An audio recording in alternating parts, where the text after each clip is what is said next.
ce soir sera le travail des enfants dans le monde. Aujourd'hui, dans les pays en développement, beaucoup trop d'enfants travaillent encore à la maison, dans les champs, dans les usines. Au total, 215 millions d'enfants travaillent dans le monde. Pourquoi les enfants travaillent-ils? Dans certaines familles très pauvres, les enfants doivent travailler pour assurer la survie de leur famille.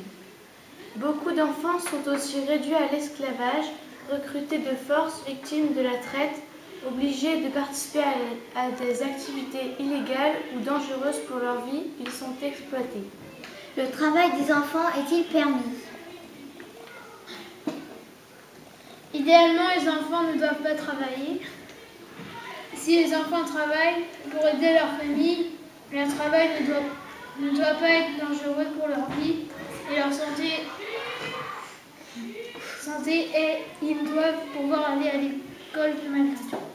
Que dit la CID?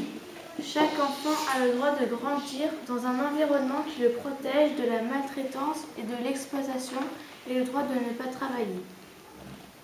Que faire l'UNICEF pour aider les enfants qui travaillent? L'UNICEF n'interdit pas le travail des enfants s'il est indispensable à la survie de la famille et dès lors qu'il n'est pas dangereux pour la santé des enfants et que les enfants peuvent continuer d'aller à l'école. Maintenant, voilà quelques définitions. Alphabétisation, savoir lire et écrire. L'esclavage, fait de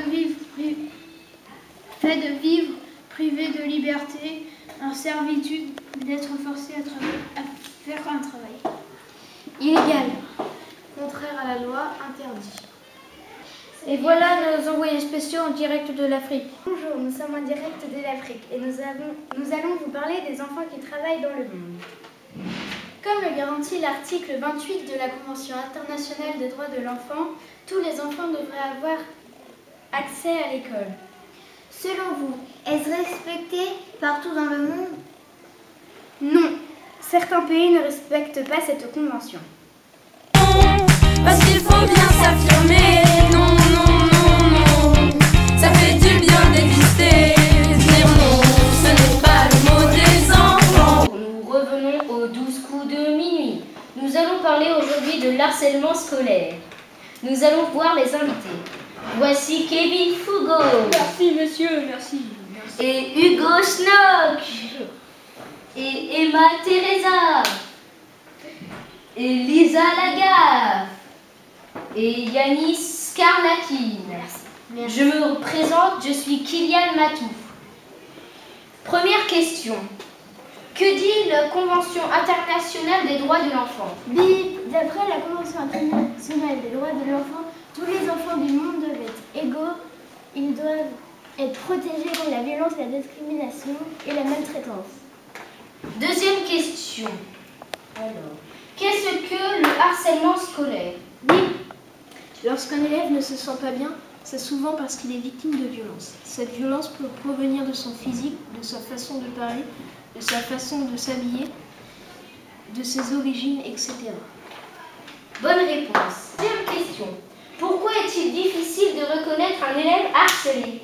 Il est parfois difficile de reconnaître un élève harcelé ou une situation où un élève est harcelé, car le harceleur agit de façon cachée et les formes que peuvent prendre chaque harcèlement sont souvent interprétées comme de simples chamailleries d'enfants.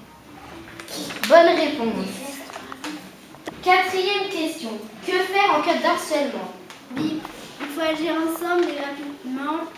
Il faut aller vers lui, le soutenir et le rassurer est une manière de lutter contre l'isolement des victimes mais aussi contre toute forme de violence en milieu scolaire. Bonne réponse. Cinquième question. Que fait l'UNICEF France pour lutter pour le harcèlement scolaire? En 2011, l'UNICEF a mené une enquête visant à déterminer l'état des lieux de la violence à l'école élémentaire. Cela s'appelle une enquête de victimisation. Cette enquête a permis de mesurer le ressenti des enfants dans leur milieu scolaire. D'après les résultats, ce ressenti est largement positif et les enfants aiment l'école. Mais il ne faut pas oublier, cependant, que ceux qui y souffrent. La réponse. Cette émission est finie pour aujourd'hui. Nous nous revoyons la semaine prochaine. Au revoir. Et nous parlons d'un autre sujet. Faut-il le dire en russe, en français, en chinois? C'est même un roi. Non. Bienvenue dans cette nouvelle émission de Questions pour un champion. Voici nos participants. Loris Lebello, Noël Goumbar, Cameron Guénard et Thomas Béni. Première question. Que dit la CID? À vous, Cameron. La CID dit que les enfants ne doivent pas faire l'objet d'une maltraitance quelconque ou bien de subir la guerre. Bonne réponse. Un point pour vous. Deuxième question. Qu'est-ce qu'un enfant soldat? Bip. À vous. Les enfants soldats sont toutes les personnes de moins de 18 ans à travers le monde qui sont utilisées comme soldats. Une bonne réponse pour vous aussi. Troisième question. Pourquoi un enfant devient-il soldat? À vous. Un enfant ne choisit pas d'être un enfant soldat. Ils sont enlevés de moins de 7 ans. Bonne réponse. Quatrième question. Que fait l'UNICEF pour aider les enfants soldats? L'UNICEF protège les droits des enfants des soldats, les enfants pour ne pas leur faire la guerre ni la subir. Une bonne réponse. Bon, nous avons terminé les questionnaires. Vous avez eu tous les 4 bons et nous terminons cette émission sur une égalité. Bravo et nous nous retrouvons pour une prochaine émission de Questions pour un champion.